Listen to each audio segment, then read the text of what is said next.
Hi, this is Alec from Groovy Entertainment. Today we got another book on record to play. Today's book is The A-Team, The Melton Cow from 1984. So let's get started. The Maltese Cow. The A-Team, The Maltese Cow. In 1972, a crack commando unit was sent to prison by a military court for a crime they didn't commit. These men promptly escaped from a maximum security stockade to the Los Angeles underground. Today, still wanted by the government, they survive as soldiers of fortune. If you have a problem, if no one else can help, and if you can find them, maybe you can hire the A-Team. A sunlit day in the bustling part of the city known as Chinatown. There are probably 100 stories to tell on each and every block. But today we are concerned with the one about to take place at the Golden Pagoda restaurant, the pride and joy of Sam Yang and his lovely daughter, Sun. Sam and Sun are busily serving their lunchtime customers when suddenly the front door of the restaurant is kicked open and 4 men burst in dressed in black. Masks cover their faces. They are armed and begin to fire over the heads of screaming, terrified customers. They take aim at the ornate bar, turning the mirror, shelves, and bottles into shards of glass and seas of liquid. Sam and Sun stare up from the floor at the masked leader of the group. You were given time. Sam manages to speak. I told them I will not pay. The masked leader stares at Sam through the black holes in his mask. This is only the start. The Long Chin says from now on you pay like everybody else. Tomorrow at 2 we will be back. Then every Tuesday after, the Long Chin gets 1,000.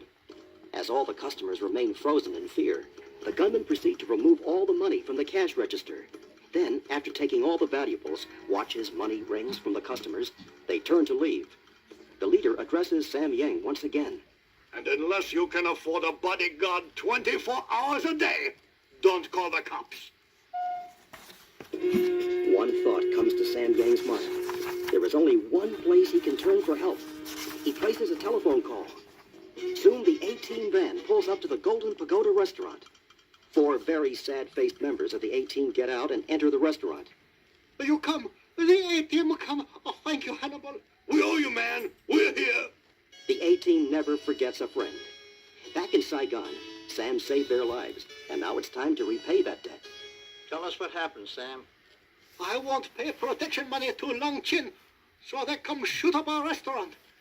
I call you because I have no one else I can trust. If I call the police, they will kill us. But I should not have called. Even the A-Team cannot fight the Long Chin. They are Chinese Tong who control everything in Chinatown. A Tong? I thought Tongs were only social clubs today. The Long Chin is not. They have just come from China a few years ago, so they are like the old Tongs. If I defy them, they will kill me. The A-Team tries to reassure Sam. They must find out where the Tongs' headquarters are. Sam is reluctant to tell, but finally gives the information. 2 blocks over. The white building next to the laundry. But you will never get in. They have men guarding everywhere. You never say never to the A-Team. Hannibal and the team get into the van for a drive around Chinatown, with particular attention to that certain white building next to the laundry. One thing becomes perfectly clear at once as the van cruises slowly down the street. All eyes are on the strangers. The second thing that becomes all too clear is that the headquarters of the Long Chin is very well guarded. In fact, it looks like a small army surrounds it. Just as the A-Team was making a final pass in front of the headquarters, the automatic garage door opens to admit a long black limousine.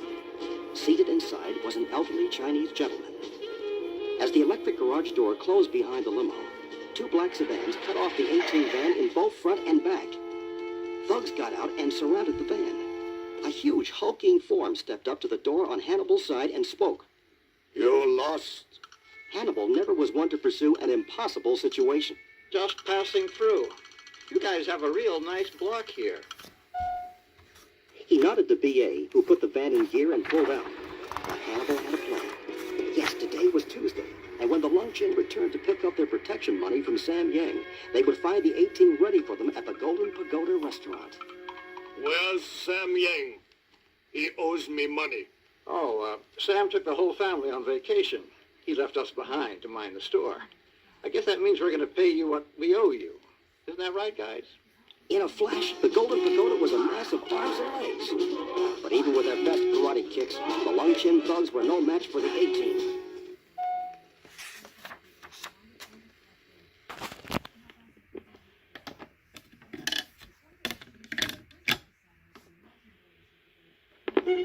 When they were all out cold on the floor, the second part of Hannibal's plan was put into effect.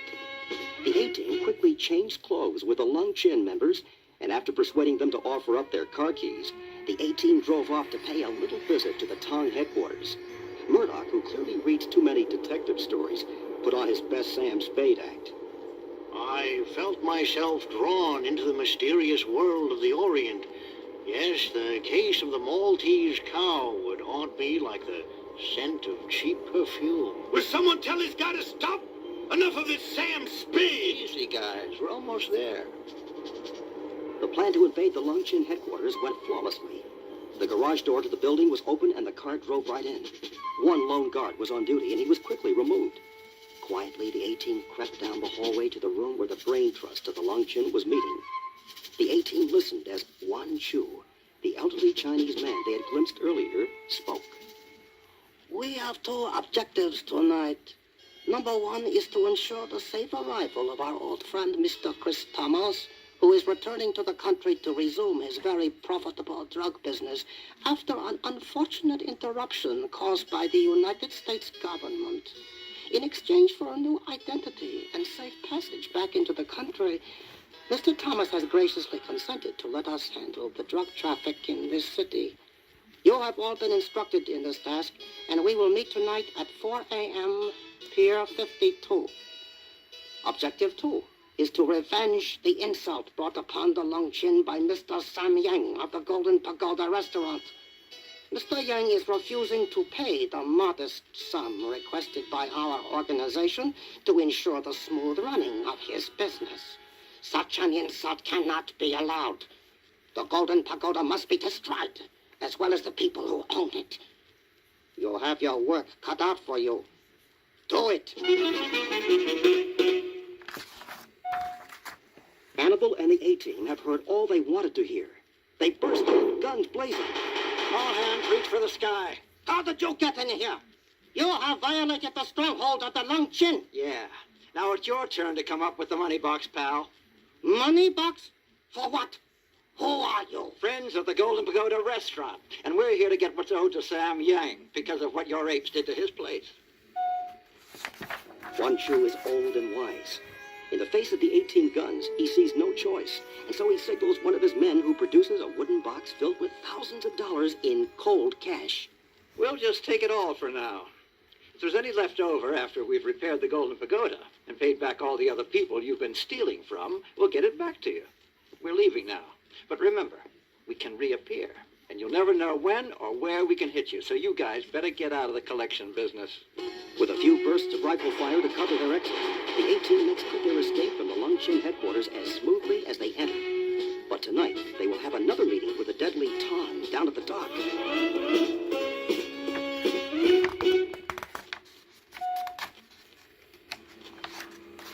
It is nearing 4 a.m. On board a freighter at Pier 52, Wan Chu is meeting with a sinister-looking mobster, Chris Thomas, who is preparing to re-enter the country under a brand-new identity arranged by the Lung Chin. Understandably, Thomas is nervous. Are you sure there are no cops out there? Do not worry, Mr. Thomas. The Lung Chin will take you safely into the city. Thomas nods. He picks up an item, which he holds very carefully under his arm. Wan Chu tries to be helpful. May we carry that for you? I'd like you never to touch that, okay? At precisely this second, the door is kicked in and BA and Murdoch let fly a burst into the ceiling. Thomas and Wan Chu hit the floor. And as they do, that precious package Thomas has been carrying under his arm slips out to reveal a porcelain animal that could be a cow. An oriental version brightly painted, but surely a cow. Murdoch's eyes pop out of his head as he gasps. The Maltese cow. I knew it, just like in my fantasy. I gotta have a crazy man with me who talks about cows. Talk about crazy. You had to be a little crazy to try to get these two prisoners off the freighter and into the waiting 18 van through the army of Lung Chin soldiers who were down on the dock. No turning back. It was forward march as Wan Chu and Thomas walked down the gangplank with D.A. and Murdoch's guns at their backs. The Lung Chin boys stood in silence as they realized that one move would be the end of their leader. Hannibal and Face watched from the van as B.A. and Murdoch and their prisoners walked across the dock. The door of the van flung open. As soon as the foursome was inside, Hannibal emptied a box of what looked like grenades onto the dock. He fired a few bursts of gunfire and the explosions were everywhere. Firecrackers! Well, I'll be Sam Spade. What a great idea, Hannibal. That should keep these monkeys busy. Soon the entire dock was lit up with the exploding firecrackers. The Lung Chin men were running in every direction, allowing the 18 van to speed off safely, B.A. at the wheel. Where to, Hannibal? By the police headquarters. The boys in blue will be so happy to see Chris Thomas again. And as for Wan Chu, now they'll clean up the corruption in Chinatown so honest guys like Sam Yang can stay in business. Say, Murdoch, what's that our friend Mr. Thomas is carrying under his arm? Why, that's the Maltese cow, treasure of the Orient. Looks like a piece of junk to me. As he spoke, the ceramic piece slipped from Thomas's arm and crashed to the floor of the van, revealing rolls of Microfilm, of course. The guy comes home to the good old USA to start up his old action again, and he needs the names and telephone numbers of his buddies. All those guys who stick people in pencil sharpeners for a living. Right, Chris? So that's the end of the Maltese cow. Score another one for the A-team.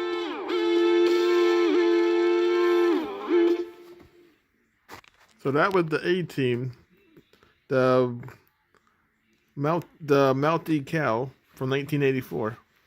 Now, I used to love watching this TV show back in the 80s when I was little, and I still watch it now in repeat form. So please like, subscribe, share, and comment, and have a groovy day. And our next book will be Frosty the Snowman.